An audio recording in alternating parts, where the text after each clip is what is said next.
There's a hidden hinge inside many men's hearts that, when touched the right way, opens a door to fierce, committed attention. Carl Jung named the architecture. Modern neuroscience can tell us what flickers in the brain when that door begins to creak. But listen, this is not about tricks or humiliation. It's about an ethical touch, a sacred challenge that invites him to show up, not to prove you wrong, but to prove himself worthy of being seen. This is not manipulation. It is an invitation to mutual growth. If what you want is someone who moves toward you because you've made yourself small or because you've played games, this isn't for you. But if you want a connection that awakens a man's drive to become more of himself while you keep your dignity, your boundaries, and your wholeness, stay with me. If you're ready to claim the learning, type awakening in the comments now. I've worked with women who exhausted themselves giving away the most valuable currency they had, attention, availability, emotional labor, only to feel invisible. That pattern is common. It's also explainable. Jung taught us that the psyche is structured by relationships between parts, the ego, the shadow, the anima. The path of individuation is the slow process of becoming whole. Translated for dating and long-term love, these ideas help us see why certain moves attract not just behavior, but transformation. When I say ego here, I mean the part of the self that seeks recognition, competence, and a coherent identity in the world. Touching his ego doesn't mean injuring him. It means activating the part that wants to be valuable and useful. Jung would caution us that the ego is not the whole person. It's a center of conscious identity that can be invited to expand. The anima, in Jungian terms, is the inner feminine image within a man, shaped by culture, relationship, and longing. The shadow is the set of qualities he hasn't owned, often hidden in defensiveness or denial.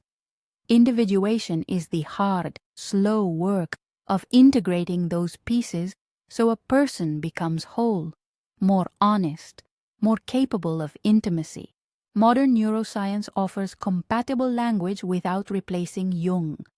Dopamine is the chemistry of craving and pursuit, the spark that makes someone want to take risks for a reward.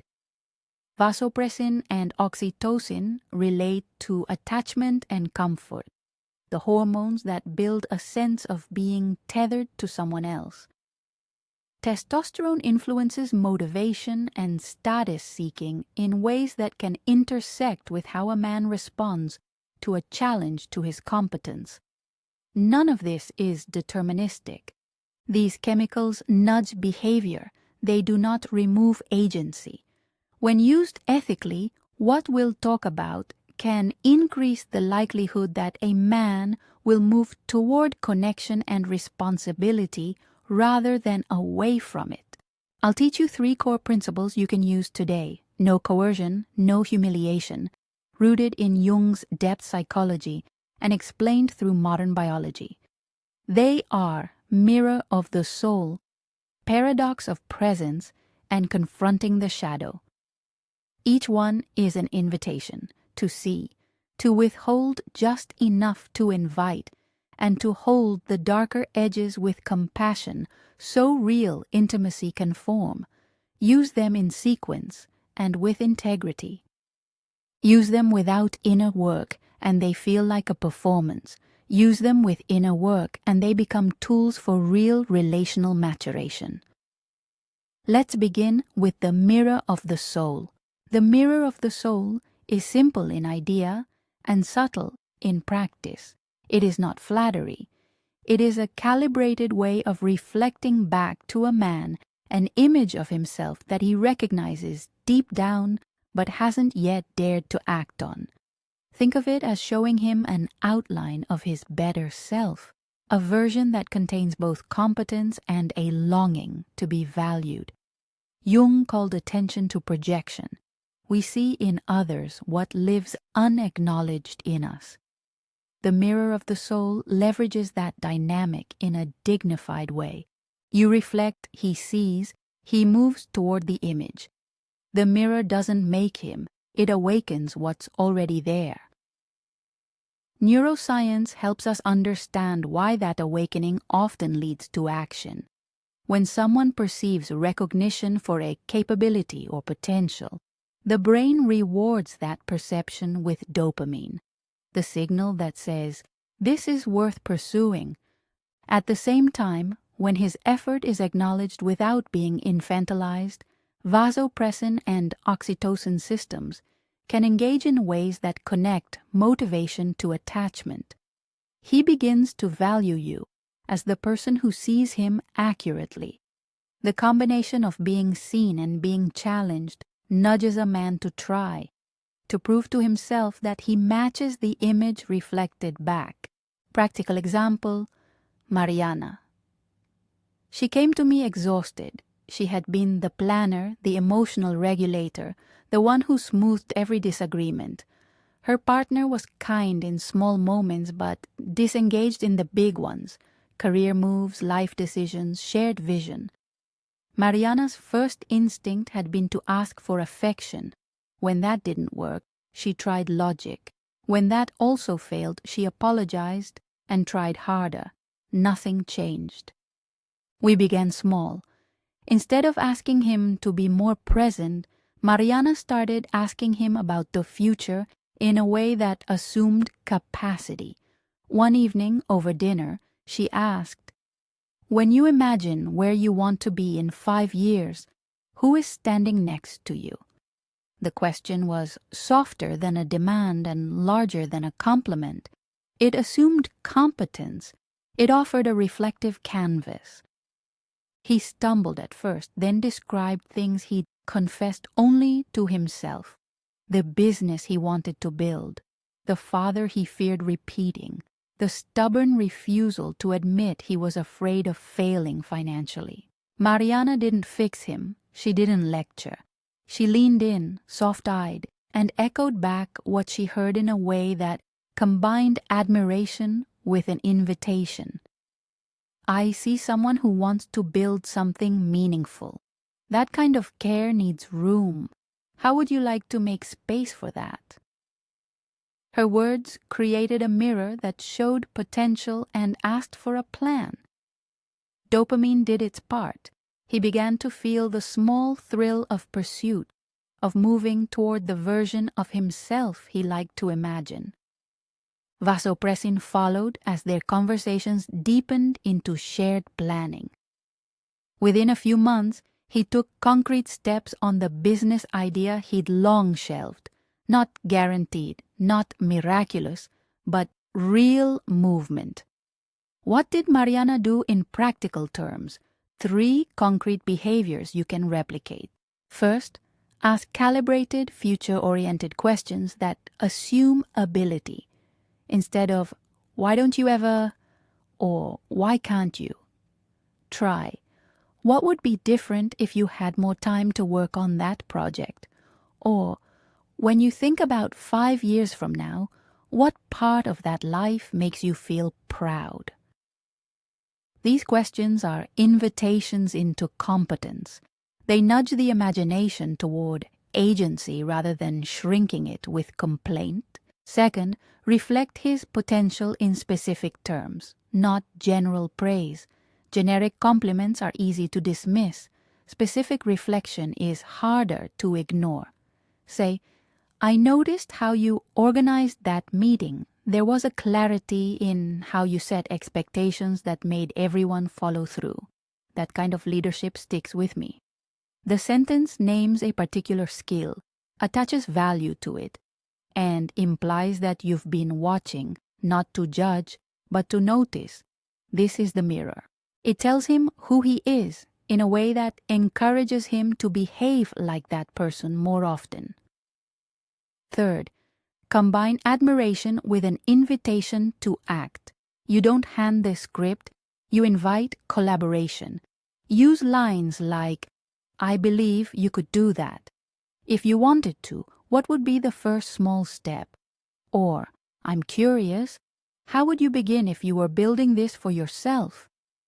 These lines move him from being admired into being active. They also place responsibility where it belongs. With him, a few micro scripts that map directly onto the mirror principle. Tell me about the project you'd be proud to finish. I can see you take this seriously. What would that look like in practice? And I love how you think about this. How could I support you without taking it over? Each script is brief, dignifying, and future-focused. But mirror work must be grounded in your own integrity. Before you try to reflect a better version of someone, check your motive. Are you trying to pull him toward the version that serves your fears? Are you compensating for a lack of self-regard by propping someone else up? The mirror only works and remains ethical if you are not inflating someone to satisfy your own needs. Do your inner work. Tend to your boundaries. Know what you will and won't accept. This is the relational baseline that keeps the mirror a sacred tool rather than a way of carrying someone else's life. Also, an important red flag. If the person you're relating to shows signs of dangerous controlling behavior, aggression, or deeply entrenched avoidance connected to trauma, the mirror is not a therapeutic replacement. In those cases, suggest professional help and protect yourself. Depth psychology values safety and integration as much as insight. The mirror of the soul changes dynamics because it converts passive affection into active engagement. It reframes the interaction from, I need you to be different, to, I see who you could be. Do you want to be that person? That shift invites responsibility, which is attractive at a deep psychological level. It aligns with Jungian thought. By being witnessed, projection turns into recognition, and the man begins to reclaim disowned parts rather than defensively hiding them. You may ask, won't this feed a fragile ego, making him vain? That's the thing. The mirror is not an endorsement of vanity. It is a call to integrity. If he receives it and uses it to inflate himself in ways that harm others, that behavior must be named and boundaries enforced. The goal is emergence of competence and tenderness, not narcissism. Your reflection should always come coated in boundary clarity. I notice this quality in you and I care about it. I don't accept behavior that contradicts that care. Mini hook. Mirror work opens the door. What you do next determines whether he walks through it or turns away. That's where presence comes in. Now let's move to the paradox of presence. Imagine the moon. It's visible yet distant. It pulls tides. It's present and mysterious at once. The paradox of presence uses that lunar quality in relationship. Be luminous and deeply engaged in your inner life, but not endlessly predictable in your availability. Presence is not absence. Paradoxical presence is being so richly alive with your own world that the invitation to enter it intrigues rather than drains. This principle is countercultural in an attention economy that rewards constant availability. Many women have learned, sometimes painfully, that showing up more often does not increase value. It dilutes it. Paradoxical presence invites curiosity. It creates intermittent reinforcement, a psychological schedule that modern research links to sustained motivation. When rewards come unpredictably but meaningfully, dopamine stays engaged. Predictability breeds habituation. A rhythm of meaningful presence keeps interest alive. Jung would recognize this as an expression of individuation. You maintain a life of your own, a luminous center, and you resist the temptation to collapse your boundaries for the sake of connection. That life, the parts you care about, the rituals you keep, the friendships you protect, is part of what makes you attractive. It signals that you are whole enough to be in a relationship and that your presence in his life is a choice rather than a default. Lucia's story shows how paradox works in practice. She was a high-achieving project manager who believed being available would keep her boyfriend close. She answered calls instantly, rearranged nights to suit him, and canceled plans to be there. Temporarily, it produced pleasant times, but over months, she felt less interesting and more resentful. The relationship lacked a magnetic pull. It had become a habit. We reframed her approach. Lucia cultivated 3 visible rituals that belonged to her alone: a Saturday morning pottery class, a weekly dinner with old friends, and a Sunday run along the river. She didn't hide these things, she made them visible. When he invited her spontaneously to an event that clashed with her pottery night, she considered him, then said, "I have a class I keep. Can we plan something Saturday instead?" She offered an alternative rather than a yes that erased her life. At first he pushed back, small frustration, a question of why she seemed less interested. Lucia didn't react defensively. She kept her rhythm. Sometimes she accepted invites and sometimes she honored her rituals. What changed was not that she played coy. It was that her life had contours. Her presence became meaningful because it came from a person who had a center. The unpredictability of her responses, combined with their groundedness, engaged his attention in a different way. He began to call with ideas about how to spend meaningful time together, rather than expecting her to be available on demand. Neurobiologically, intermittent availability ties into dopamine-driven expectation. But again, this is not a behavioral game. Paradox of presence only works if your unavailability is not punishment, but a demonstration of self-respect and full living.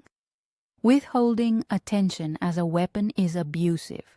Maintaining inner rituals and boundaries communicates a message. I am whole.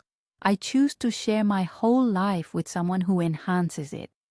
That choice invites pursuit from the sort of man who seeks connection with a partner, not control over one. Lucia's shift wasn't manipulative. It was mature. It required her to tolerate short-term discomfort, his initial confusion, perhaps a petty argument, so that longer-term patterns could change. Her inner work involved interrogating why she had been so available. Was it fear of abandonment? A belief that love equals sacrifice? She named those narratives, wrote them down, and rehearsed new responses. That inner scaffolding allowed her to hold the paradox without guilt. Pause with this question. What rituals in your life define you? If the answer is I don't have any, your first quiet work is to build them. They don't need to be dramatic. A Tuesday book club, a morning run, a volunteer shift.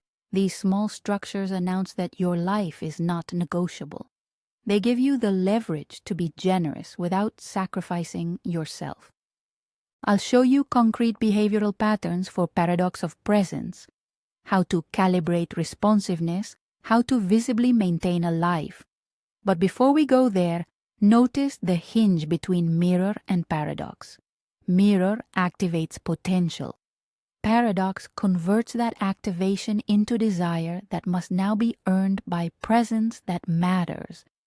The man who sees he can be more will be more interested in someone whose presence is a chosen and precious gift. There's a tricky line here. If you swing too abruptly from warmth to absence, it reads as manipulation.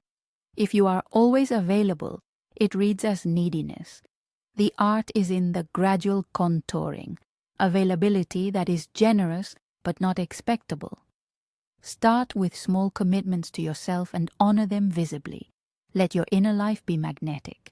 Before I get into scripts and timing for paradoxical presence and how to measure a healthy response versus red flags that require professional help, I want to pause here and ask you to reflect on your current pattern. Are you someone who gives first and tests later, or someone who waits so long to be seen that opportunities pass by? The work ahead will require you to meet yourself honestly. If you're willing, we'll practice concrete words and timing next. Phrases that preserve dignity while creating attraction, ways to text without sounding cold, and how to say no without sinking the connection. I'll also take you deeper into the science that explains why intermittent availability sustains the pursuit. And we'll look at a second vignette where paradox both healed and, for a while, intensified a man's avoidance before mature attachment followed. That story shows the patience required and the limits of what you can influence. But before that, remember, these principles are ethical frameworks, not psychological hacks. They rest on a commitment to your own growth. If you manipulate boundaries or mass-produce a persona designed solely to trigger desire, what you attract will often be brittle. If you ground these actions in self-respect, the men who respond are more likely to be capable of real intimacy. At this point, you might be wondering about the next step: how to keep your life visible without seeming harsh, how to craft messages that say no and yes in ways that invite rather than repel, how long to wait for reciprocal growth before stepping away. Those are all practical matters, and they deserve careful, concrete scripts. We'll get to them next. Meanwhile, bring the images together: the mirror that shows what's possible, the moon that keeps its mystery while lighting the night, the shadow that waits patiently to be named. These are not tricks. They are invitations to depth. Use them with courage and care. Use them with humility. And use them only as part of a larger project, your own individuation. Now let us prepare to enter the specifics of paradox of presence, the exact ways to show up, the timing that tends to engage dopamine without coercing attachment, and a case where presence forced a painful but necessary choice. I'll also give you the first set of microscripts for texts and verbal responses so you can try them tomorrow and notice the difference. But first, a quick note about safety. If you detect signs of controlling behavior, addiction, or severe emotional volatility, this is not the place to experiment. Seek professional advice and put boundaries in place. When you're ready, we'll move deeper into the paradox, the small rituals that anchor it, and the way to use presence as an offering rather than a bargaining chip. Let's get into the practical textures of paradox of presence: how to show up without becoming predictable, how to respond in ways that invite curiosity instead of feeding habit, and the small moves that separate dignity from manipulation. Calibrating responsiveness starts with a simple rule: respond in a way that honors both your schedule and the relationship. That means your reply style should match the tone of the message and the value of the moment. A late night, emotionally intense text deserves more of your attention than a passing joke about traffic. A proposal to meet for a weekend project deserves planning, not a snap yes that erases your rituals. This is not about timing as a weapon. It's about timing as integrity. Practical texting patterns you can try tomorrow. The anchor reply for meaningful asks: I want to give this the attention it deserves. Can we talk about this tonight at 8? This holds space without shutting the conversation down. The visible ritual reply for scheduling conflicts: I keep Saturday mornings for my pottery class. Would Saturday evening work instead? It names your life and offers an alternative. The boundaried warmth reply for casual check-ins when you're busy. So glad you checked in. Can I message when I'm free later? I want to listen properly. This resists being erased while preserving warmth. The choice invitation reply when he pressures you for immediate validation. I can hear that this matters to you. I'm not available right now, but I'd like to give this proper time. Are you free tomorrow? It signals that connection is possible on mutual terms. Tone matters. Keep your language invitational and clear. Avoid sarcasm or punitive silence. Paradox gains traction when your unavailability is consistent and compassionate, not reactive. It creates a pattern. You are present when it counts, and your absence is not punishment but a boundary.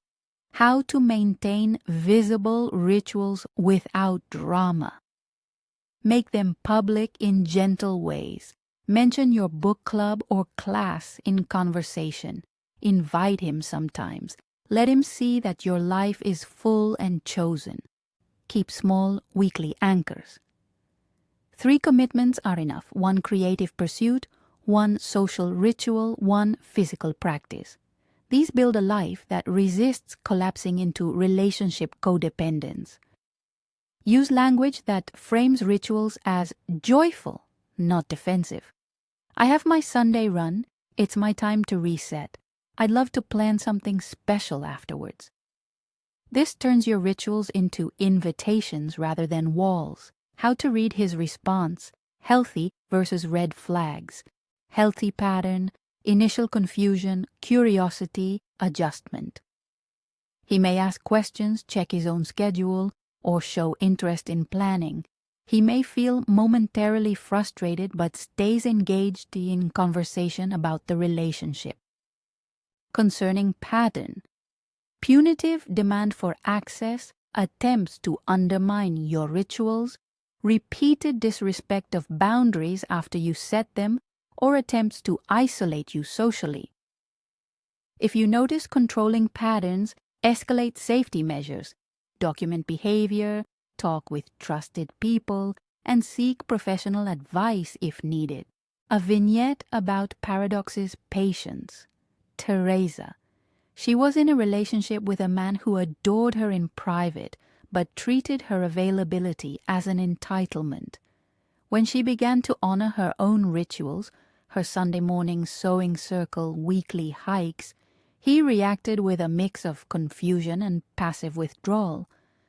At first, he was less communicative, testing whether she would relent. Teresa had to tolerate the discomfort. She did not collapse into explanations or chase connection frantically. Instead, she stayed consistent and curious. She asked him what had shifted for him and invited him to share his worries without defending herself. Over a few months, his silence thawed into conversations about fear of losing control and a growing recognition that he liked the challenge of planning deliberate time together. The paradox did its work. Unpredictability combined with warmth invited him to value her presence differently. Not every story follows this arc. Sometimes absence uncovers incompatibility. That's an acceptable outcome. Paradox helps reveal what the relationship truly is. Mini scripts for presence that preserve dignity. I love that idea. Can we schedule it? I want to make it special. I'm in a class during that time. Can we aim for Sunday afternoon instead? I want to hear you fully. Can we set a time when I can give this my attention? I have a standing commitment tonight. Would you like to plan something for Friday? Practice exercise for 1 week. Identify 3 rituals and write them down. Make one of them visible in conversation this week. Use an anchor reply at least twice. Journal how each use of paradox felt, guilt, relief, curiosity, or something else, and notice patterns. Now, move to the final of the 3 keys, confronting the shadow. Confronting the shadow is the most tender work. In Jungian terms, the shadow contains parts of the self that a person has disowned: anger, shame, selfishness, fear, often because they felt dangerous or unacceptable. When these parts are denied, they operate unconsciously and tend to sabotage intimacy. The goal is not to expose or humiliate. It is to hold a safe mirror that invites integration. In relationships, this means creating a container where a man can see a disowned fear or wounded pattern and choose to claim it rather than act it out. Why this deepens attachment? When someone is allowed to be seen in their flawed, honest self and not shamed for it, oxytocin and other bonding pathways can open. Authentic vulnerability, modeled and mirrored, signals trustworthiness. It says, "You can bring your broken edges, and I can witness them without swallowing them or fixing them for you." That containment encourages him to try integration rather than defensiveness. Important ethical frame. You cannot do another person's shadow work for them. You can invite, reflect, and contain. When wounds are severe, trauma, addiction, violent behavior, professional help is required. Containment is not therapy. It's relational safety. You see, you name, you keep boundaries. A vignette, Katerina. She had a partner who oscillated between warmth and abrupt withdrawal, his pattern traced to a long-standing fear of being weak after his divorced parents abandoned responsibility. He'd flash with anger when he felt helpless and then retreat into silence, leaving Katerina confused and hurt. Katerina tried compassion, but often ended up rescuing him, smoothing the edges and overlooking his withdrawal. Their relationship stagnated. We taught Katerina to model vulnerability first, then invite disclosure. In a quiet moment, she shared a small fault of her own, not to one-up him, but to signal that imperfection could be spoken aloud without catastrophe.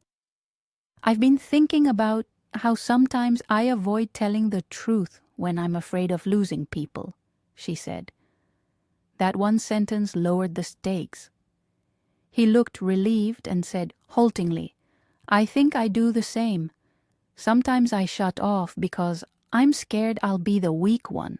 Katerina didn't rush to fix him. She reflected, "It makes sense you'd protect against that. It's painful to feel like you'll be judged for needing help. I notice when you retreat, I feel disconnected. I want to be here differently. If you're willing, can we practice small steps to stay present together?" She offered a specific small practice, a 5-minute check-in every evening where each spoke one regret and one hope for the day. She also named boundaries. If he used demeaning language or slammed doors, she would step away and the conversation would resume only when both could be civil. What followed was slow and uneven.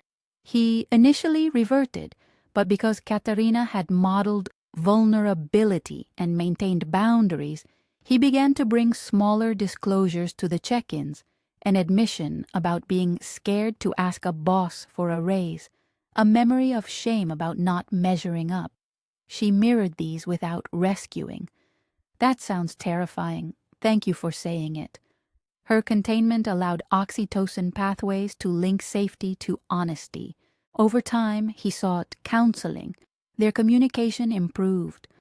Not every relationship ends with healing, but being willing to hold shadow material with dignity increases the chance that integration becomes possible. Practical scripts for shadow containment. The own and invite line. "I struggle with X sometimes. I'm working on it." When you do, Why? I notice I pull away. Would you be willing to explore that with me? This models ownership and invites mutual reflection. The name and hold line. It looks like you're shutting down. I'm not here to fix that for you, but I can stay if you can stay with me for 5 minutes. This offers containment without caretaking. The boundary plus offer line. I won't stay in a conversation where I'm belittled. If we can agree to speak respectfully, I'll stay and listen. This pairs firmness with willingness. The micro-disclosure line to invite reciprocity. I feel anxious when plans change last minute. I'm trying to tell you that before I snap. Can you share something small you worry about? Micro practices to build containment. The 2-minute mirror. Once a day, practice reflecting back a small admission to your partner and ask one question about how it lands for them. Keep it short and non-defensive. The grounding phrase. If he escalates, use a neutral phrase to reset. I'm here, but I can't talk when this is shouted. Let's take 10 minutes and return. This prevents escalation while preserving connection. The check-in ritual. 5 minutes each evening, not to solve problems, but to hold them briefly. 1 sentence about a wound, 1 sentence about a hope. Neuroframe for shadow work. Vulnerability in a regulated container can stimulate oxytocin and feelings of safety, but only when the other person's behavior is predictable and respectful. If vulnerability is met with contempt, the nervous system mobilizes stress chemicals, not bonding ones. That's why containment and boundaries are inseparable in this work. Inner work for you before and during shadow invitation. Journal prompts. What parts of me tend to get disowned in relationships? Where do I rescue? Where do I withdraw? What am I afraid of naming aloud? Shadow rehearsal. Practice speaking a small admission to yourself out loud. Notice shame and breathe through it. Boundary script practice. Rehearse the phrases above until they feel embodied, not performative. Emotional resources. Identify one friend, mentor, or therapist to call if the shadow work opens deeper wounds. Integration. Sequencing the 3 principles in relationship practice. Use the 3 keys as a sequence rather than isolated tricks. Here's a suggested progression you can try over weeks or months, adapted to your pace and safety needs. Phase 1, Mirror of the Soul, weeks 0-2. Begin with reflective invitations. Ask future-oriented questions. Offer specific admiring observations. The aim is to wake potential without rescuing. Keep your rituals intact while you do this. Phase 2, Paradox of Presence, weeks 2-6. As he begins to move toward projects or conversations, make your life visible. Protect 2 or 3 small rituals. Use anchor. Replies and visible ritual replies to maintain a rhythm. This phase tests how well he responds to boundaries and whether curiosity persists. Phase 3, Confronting the Shadow, weeks 6+. Once a baseline of mutual respect and curiosity exists, introduce small vulnerability and containment practices. Start with micro-disclosures and invite reciprocity. If you detect consistent inability to engage without contempt or control, escalate support or reconsider the relationship's viability. Practical weekly plan. Week 1, 2 mirror questions, 1 specific admiration. Journal 10 minutes on your motives. Week 2, make 1 ritual visible. Practice 1 anchor. Reply, notice his response. Week 3, offer a micro-disclosure in a neutral moment. Set a small boundary. Week 4, evaluate. Is there increased curiosity, mutual planning, or defensive escalation? Adjust boundaries or seek counsel. Ethical cautions and safety lines. Do not weaponize absence. If withholding attention is used to punish, not to preserve selfhood, stop. Say if a partner consistently manipulates, gaslights, or threatens, prioritize safety, withdraw, seek support, and consult professionals. If your own history includes trauma or severe attachment wounds, consider getting therapeutic support before deep shadow work. Intense interactions can reopen old injuries. These methods are not a substitute for professional therapy in cases of addiction, violence, severe mental illness, or unresolved trauma. Inner work checklist for your own transformation. Boundary inventory. List 3 things you will not tolerate and 3 rituals you will protect. Shadow map. Name 1 disowned feeling you tend to avoid. Anger, envy, shame, and write a letter to it. No need to send. Self-regulation toolkit. Choose 2 grounding practices. Breathing, walking, call a friend, to use when triggered. Accountability. Tell a trusted friend about your plan and ask them to check in once a week. Measuring progress, what to look for. So, increased mutual planning and follow through. Conversations that go deeper rather than shallow compensations. Reduction in frantic chasing or compulsive people-pleasing on your side. A pattern of respectful boundary honoring rather than repeated erosion. The transformational climax.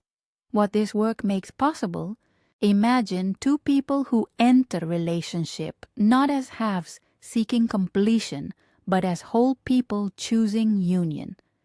He begins to show up not because you shrink, but because your reflection and your boundaries activate his desire to be more responsible and tender. You are seen as a separate center, not a life support system. When shadow work is possible, his vulnerabilities are spoken and met without predation. You do not extinguish each other's flame. You add fuel to the inner fire of mutual growth. This is not a fairy tale. It's a disciplined practice. It requires courage to be seen without guarantees, patience for slow growth, and wisdom to know when differences are irreconcilable. The point is not to manufacture devotion, it is to invite maturation. When a man is activated by a sacred challenge, when his ego is invited to show its longing, he often moves toward responsibility, not away from it. When that movement is reciprocated with boundaries and containment, attachment binds to respect rather than need. A final ethical boundary. If you find yourself coaching strategies solely to bend someone's will to yours, step back. These tools are meant to foster mutual integration. They are low cost to attempt and high in consequence, so exercise them with humility and self-awareness. Brief note about professional help. If interactions repeatedly trigger trauma responses for either of you, dissociation, panic attacks, substance escalation, violence, pause these relational experiments and contact a qualified therapist. Shadow work conducted without therapeutic support in the face of deep trauma can re-traumatize. Ask for help. Strength is knowing when to bring professionals into the field. Recap, briefly, the 3 keys in 1 sentence each. Mirror of the soul, reflect a clear, specific image of his potential to activate motivation and dignity. Paradox of presence, be richly alive and visible while honoring non-negotiable rituals, creating curiosity rather than predictability. Confronting the shadow, model vulnerability and hold boundaries to invite integration without rescuing or shaming. A small ritual to end this session. Tonight, try a 2-minute mirror conversation. Ask 1 future-oriented question. Reflect back a specific quality and choose 1 ritual to protect this week. Notice how it lands for both of you. Share this with one woman who needs it. If this resonated, send it forward. Help someone else begin to practice depth rather than games, and whichever path you take, do it with courage, clarity, and compassion. You are not here to fix anyone. You are here to be whole and to invite another to that same courageous work. Sometimes understanding is not enough. You have to move through the process. If you feel you keep living the same patterns in your relationships, there is a deeper path available in the description for those who have decided to stop abandoning themselves.